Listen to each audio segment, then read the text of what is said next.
కానీ ప్రతి ఉద్యోగానికి భద్రత ఉంది, కానీ మా ఉద్యోగానికి ఎటువంటి భద్రత లేదా సార్? మేము వీళ్ళలో మనుషులం కాదా? మాటల వరకే చెప్తున్నా సార్, మాకు న్యాయం జరగాలి సార్. మేము ఇచ్చాం, వినతి పత్రాలు ఇచ్చాం, చేస్తాం.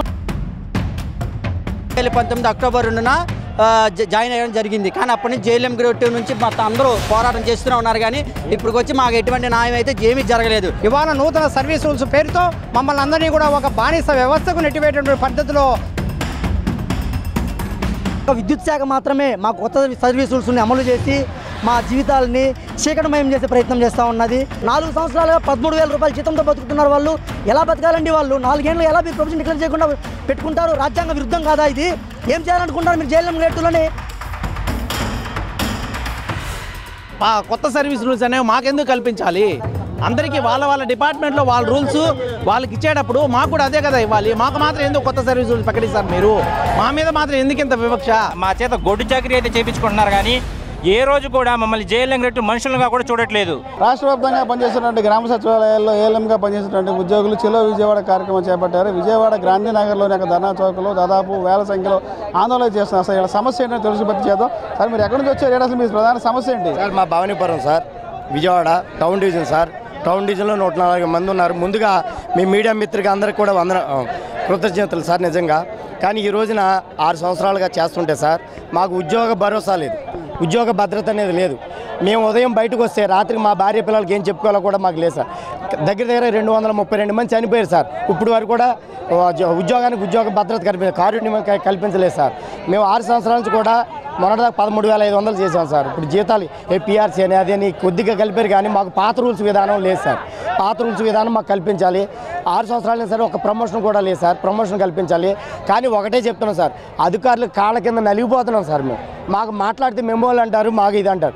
24/7 చేస్తున్నాం సార్ ఉద్యోగం. మేము గ్రేడ్ 2 జేఎల్ఎంలో 7,300 మంది 32 మంది కూడా అధికారులు బూటుకాల కింద నలిగిపోతున్నాం సార్. మాకు న్యాయం జరగాలి. ఎన్నోసార్లు యూనియన్లు అందరూ కూడా విద్యాశాఖ మంత్రులకి కానీ గత ప్రభుత్వంలో ఉన్నప్పుడు కూడా ఈ ప్రభుత్వం వచ్చాక కూడా కాగితాలు ఇస్తున్నారు, కానీ మాకు ఏ విధమైన న్యాయం జరగలేదు సార్ ఈ రోజు కూడా. కానీ ప్రతి ఉద్యోగానికి భద్రత ఉంది, కానీ మా ఉద్యోగానికి ఎటువంటి భద్రత లేదా సార్? మేము వీళ్ళలో మనుషులం కాదా? మేము ఎగ్జామ్ రాసి క్వాలిఫై అయితే మార్కులు తెచ్చుకుని 10th 444 మార్కులు ఉంటేనే మాకు ఉద్యోగాలు ఇచ్చారు సార్. 10th 500 మార్కులు దాటితేనే మాకు ఉద్యోగాలు ఇచ్చారు సార్. బీటెక్ ఎంటెక్లతో కూర్చుని మేము ఎగ్జామ్ రాస్తే మాకు ఉద్యోగం ఇచ్చారు సార్. చాలా కష్టపడి ఎన్నో ఎగ్జామ్లు రాసి కష్టపడి పాస్ అయ్యి వచ్చాం సార్. ఈ రోజునే ఏఈలే కానీ డిఏలే కానీ ఎస్సీలే కానీ వాళ్ళ కాళ్ళ కింద మేము నలిగిపోతున్నాం సార్. మాకు న్యాయం జరగాలి. మేము చేస్తాం, 24 గంటలు పనిచేయడానికే వచ్చాం మేము ఈ రోజున. కానీ కరోనా టైంలో కానీ ఫ్లడ్ టైంలో కానీ ఈ గ్రేడ్ 2 జేఎల్ఎంలో పనిచేశారు సార్. ఏ అధికారులు రాలా, ఏ డిపార్ట్మెంటు రాలా, కానీ మేము విద్యుత్ అధికారులు ముందుండి ప్రజలకు సేవ చేస్తున్నాం సార్. మాకు కనీసం ప్రమోషన్ లేదు, ఉద్యోగ భద్రత, మెడికల్ కార్డు లేదు, కుటుంబం ఎటువంటి భద్రత లేదు సార్. మేము భద్రత కల్పించమంటాం అంతే. మేము ఏదో ఎలక్షన్ వచ్చి 5 ఏళ్లతో మాది ముగిపోయాయి కదా సార్. మా జీవితం ఉన్నన్నాళ్ళు, మా ఉద్యోగం ఉన్నన్నాళ్ళు ప్రజలు సేవ చేయడానికి వచ్చాం సార్. మేమేదో అధికారాలకు లోబడి మేము రాలా, ఎగ్జామ్ రాసి కష్టపడి పాస్ అయ్యి వచ్చాం సార్. మాకు న్యాయం కల్పించాలి. ఈరోజు ఇంతమంది రోడ్డు మీదకి వచ్చారంటే కారణం అందరూ కాళ్ళు అరిగిపోయినాయి సార్. కాళ్ళు అరిగిపోయి వాళ్ళ జీవితంలో ఇసుక చెంది ఎంతమంది వచ్చారు సార్. లేదా ఎక్కడ కడప, ఎక్కడ నెల్లూరు, ఎక్కడ ఒంగోలు, ఎక్కడ శ్రీకాకుళం, ఎక్కడ విజయనగరం, ఎక్కడెక్కడి నుంచో వచ్చారు సార్. ఈరోజు మా కష్టాలు తెలియపరచడానికే మీరు మీడియా ద్వారా నారా చంద్రబాబు నాయుడు గారికి, లోకేష్ గారికి, మా విద్యాశాఖ మంత్రి గారికి తెలియపరచాలని మీడియా విద్యాశాఖ మంత్రి పిఠాపురం పవన్ కళ్యాణ్ గారికి కూడా తెలియపరచాలని, మా కష్టాలు తెలుసుకుని మాకు న్యాయం చేయాలని మేము మనస్ఫూర్తిగా మీడియా పూర్వకంగా కోరుకుంటున్నాం సార్. గవర్నమెంట్ అన్ని వర్గాలు సంతోషంగా కాదు సార్, ఉన్నాయి. మాటల వరకే చెప్తున్నా సార్. మాకు న్యాయం జరగాలి సార్. మేము ఇచ్చాం, వినతి పత్రాలు ఇచ్చాం, చేస్తాం అంటున్నారు, కానీ ఇప్పుడు వరకు చేయలేదు సార్. ఒక మెడికల్ కార్డు లేదు సార్. అందరికీ ఉన్నాయి సార్, మాకు మెడికల్ కార్డు లేదు. మేము ఉదయం బయటకు వెళ్తే సాయంత్రం వచ్చే వరకు మాకు తిరిగి వస్తామని మా ఫ్యామిలీకి భరోసా మేము వెళ్ళిపోతాం సార్. మాకు కరెంటు సార్ ఎప్పుడు ఏ రకమైన నాకు జరిగింది సార్. ఇదంతా 4 పార్టీ జరిగిపోయింది. ఇదంతా కళ్ళు కాలి, జుట్టు సగం కాలింది సార్. నాకు చాలా కష్టాలు పడుతున్నాం సార్. 232 మంది చనిపోయారు సార్. ఈ వరకు కారుణ్యమైన జరగల. ఉద్యోగాల భద్రత లేదు, ఒక మెడికల్ కార్డు లేదు, ఒక ఇన్సూరెన్స్ లేదు. ఏంటి సార్, మొన్నటిదా 13,500 కష్టపడ్డాం సార్. ఏ రకంగా 8,000 రూపాయలు 10,000 రూపాయలు అద్దెలు కట్టుకుని సిటీలో మేము ఎలా బతుకుతాం సార్? మాకు ఉద్యోగ భద్రత ఏది? ఇచ్చే జీతాలు మాకు అద్దెలే సరిపోవట్లేదు సార్. అద్దెలకే ఖర్చులు సరిపోవట్లేదు. ప్రమోషన్ లేకపోతే కాలానుగుణంగా అందరికి పెరిగాడు, మాకు పెరగాలి కదా సార్. మా ఉద్యోగం భద్రత లేదు. మాకు కరెంటు ఉద్యోగం అంటే 24 గంటలు. కుంటి పేదవాడి కానించి మిలియన్ కోటీశ్వరుడు దాకా మా అవసరం ఉంది సార్. కానీ మమ్మల్ని గుర్తించట్లా. మమ్మల్ని సంఘంలో మా ప్రజలు మమ్మల్ని గుర్తించాలి, మేము మా కష్టాన్ని గుర్తించాలి. 24/7 చేస్తున్నాం సార్, 24 గంటలు సేవ చేస్తున్నాం సార్. మా ఉద్యోగం లాంటి ఏ ఉద్యోగం లేదు సార్. ఇది నిజంగా అందరూ తెలుసు, అధికారులు తెలుసు, మినిస్టర్లు తెలుసు, అందరూ తెలుసు. కానీ మాకు న్యాయం జరగట్ల. మాకు న్యాయం జరగాలి. మెడికల్ కార్డు రావాలి, ప్రమోషన్లు కల్పించాలి, పాత రెగ్యులేషన్ చేయాలి, పాత విధానాన్ని అమలు చేయాలి సార్. మాకు పాత విధానం మాకు అమలు చేయాలి. 6 సంవత్సరాలుగా కష్టపడుతున్నాం. పాత విధానం రూల్స్ మాకు కావాలి సార్, ప్రమోషన్లు కావాలి. అది సార్ అంతే. అందరికి మీడియా తరపున మీ అందరికీ కూడా ధన్యవాదాలు సార్. ఈ విషయాన్ని పై అధికారులాగా తీసుకెళ్లాలని అందరి సమక్షంలో అందరి తరపున నేను మాట్లాడుతున్నాను సార్. అందరి కష్టాలు కొత్త రూల్స్ని క్యాన్సిల్ చేసి పాత విధానాన్ని కొత్త రెగ్యులేషన్ అన్ని ఇప్పుడు అమల్లోకి తీసుకొస్తున్నారండి. అవి ఏం కాకుండా క్యాన్సిల్ చేసి పాత ఏదైతే అమల్లో ఉన్నాయో అవి వారికి ఇచ్చి మమ్మల్ని JLM గ్రేడ్ కరోనా టైంలో కానీ ఇప్పుడు మా కుటుంబానికి ఏమైనా ప్రమాదం జరిగినా సరే మెడికల్ కార్డు కానీ అలాంటిది ఏమీ ఇప్పుడు వరకైతే ఏమీ లేవు. కానీ మేము జాయిన్ అయ్యి 2019 అక్టోబర్ 2న జాయిన్ అయ్యడం జరిగింది. కానీ అప్పటి నుంచి JLM గ్రేడ్ 2 నుంచి మొత్తం అందరూ పోరాటం చేస్తూనే ఉన్నారు. కానీ ఇప్పటికి వచ్చి మాకు ఎటువంటి న్యాయం అయితే ఏమీ జరగలేదు. కరోనా టైంలో కానీ వరదల్లో కానీ పీకల మేరకు వచ్చిన వాటర్ కానీ కరెంట్ ఇవ్వడానికి ఎంతోమందికి కరెంటు ఇచ్చాం. కానీ మా జీవితాల్లో వెలుగు అనేది ఏది ఎవరు దగ్గర తీసుకెట్లా. ప్రభుత్వం దృష్టికి తీసుకెళ్ళి, చంద్రబాబు గారి దృష్టికి తీసుకెళ్ళి, డిప్యూటీ సీఎం పవన్ కళ్యాణ్ గారి దృష్టికి తీసుకెళ్ళి మాకు న్యాయం జరిగేటట్టు JLM గ్రేడ్ 2 అందరూ కోరిక ఇది మాత్రం అది ఒకటి కల్పించాలని, మా కుటుంబానికి భరోసా మీరు కల్పించాలని ప్రభుత్వాన్ని 2 చేతులతో దండం పెట్టి కోరుకుంటున్నాము. ఇది మాత్రం మీరు ప్రభుత్వానికి NDA కూటమి ప్రభుత్వానికి దృష్టికి తీసుకెళ్ళి మాకు న్యాయం చేయవలసిందిగా కోరుచున్నాం సార్. నా పేరు మల్లికార్జున రెడ్డి. మేము JLM గ్రేడ్ 2 అసోసియేషన్ రాష్ట్ర ప్రధాన కార్యదర్శి. ఇవాళ రాష్ట్ర వ్యాప్తంగా ఉన్నటువంటి JLM గ్రేడ్ 2 ఎదుర్కొన్నటువంటి సమస్యలను పరిష్కరించాలని ఇవాళ రైల్వే స్టేషన్ నుంచి ధర్నా చౌక్ వరకు ర్యాలీ ప్రదర్శనగా ఇక్కడ ధర్నా నిర్వహిస్తున్నాం. ముఖ్యంగా ఏంటంటే JLM గ్రేడ్ 2 దాదాపు ఈ సచివాలయ వ్యవస్థ ఏర్పడినప్పటి నుంచి ఈ రోజు వరకు కూడా 150 మంది JLM గ్రేడ్ 2 చనిపోవడం జరిగింది. 300 మంది పైబడి ఇవాళ శరీర భాగాలు తొలగించబడి మంచానికే పరిమితమైనటువంటి పరిస్థితి. ఇవాళ విద్యుత్ రంగంలో పనిచేసినటువంటి JLM గ్రేడ్ 2లకు ఒక వివక్షపూరితమైనటువంటి సర్వీస్ రూల్స్ తీసుకురావడం జరిగింది.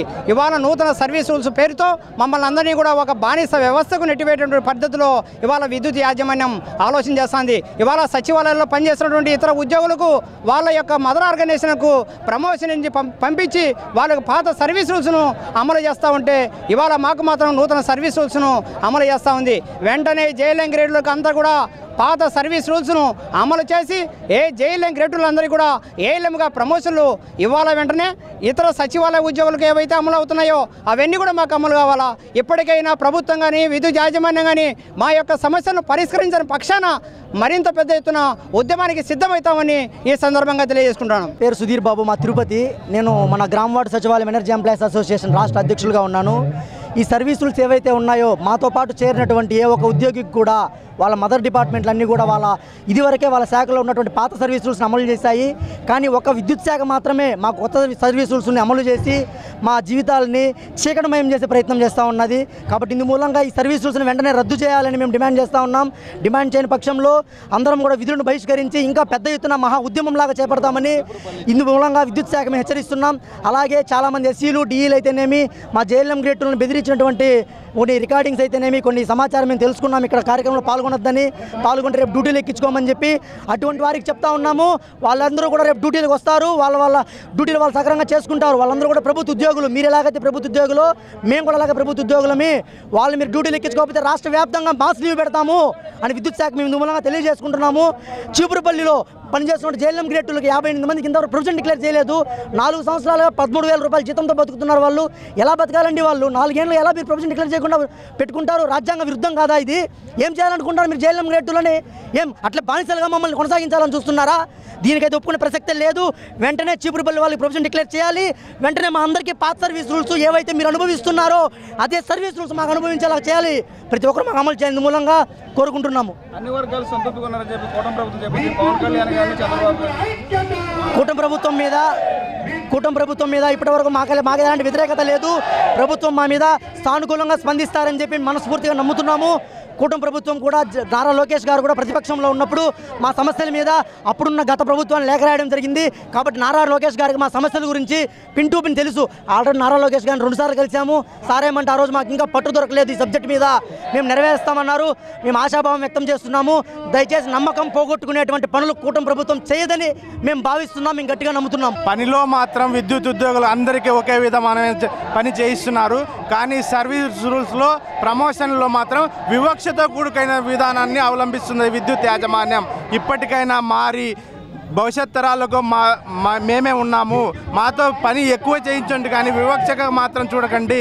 మా విధానం వెంటనే అందరికీ ప్రమోషన్లు ఇవ్వాల్సిందిగా కోరుతున్నాం. హరికృష్ణ, తిరుపతి జిల్లా నుంచి వచ్చాను. జేఎల్ఎం గ్రేడ్ 2 నేను పనిచేస్తున్నాను.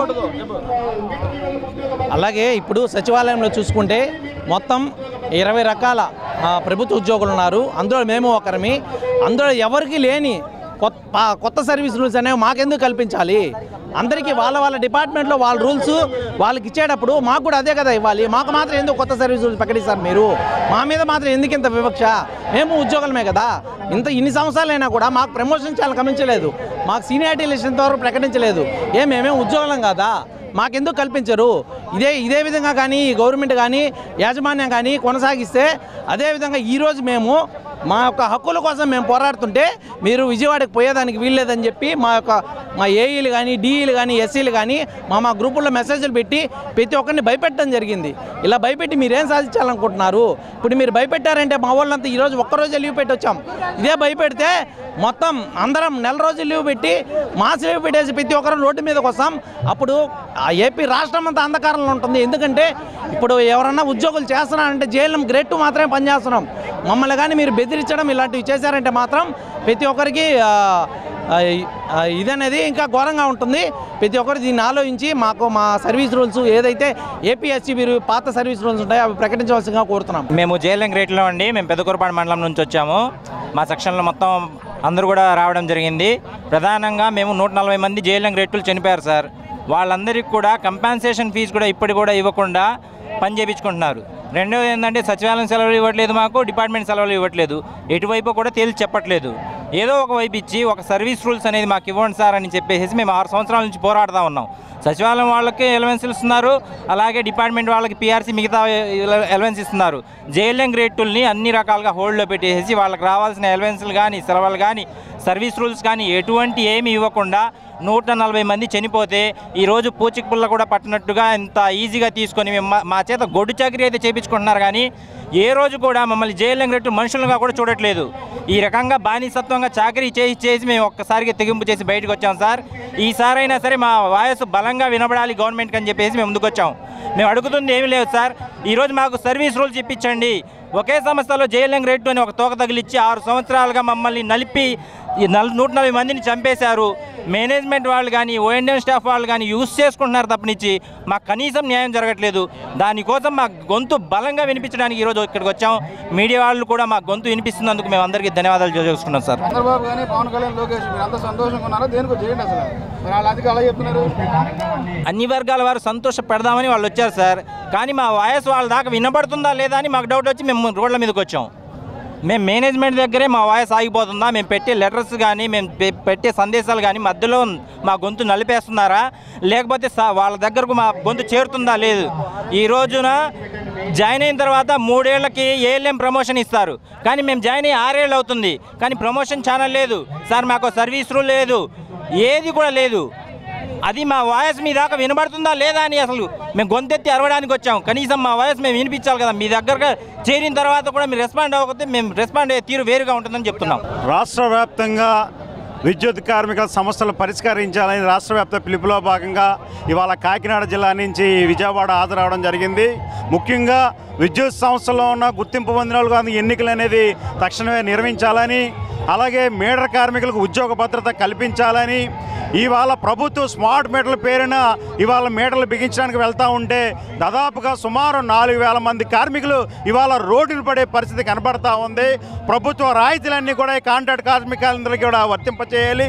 అలాగే కాంట్రాక్ట్ అవుట్సోర్సింగ్ కార్మికులందరినీ రెగ్యులర్ చేయాలని చెప్పేసి మేము కోరుతూ ఉన్నాం. సుప్రీంకోర్టు చెప్తా ఉంది సమాన పనికి సమాన వేతనం ఇవ్వాలి.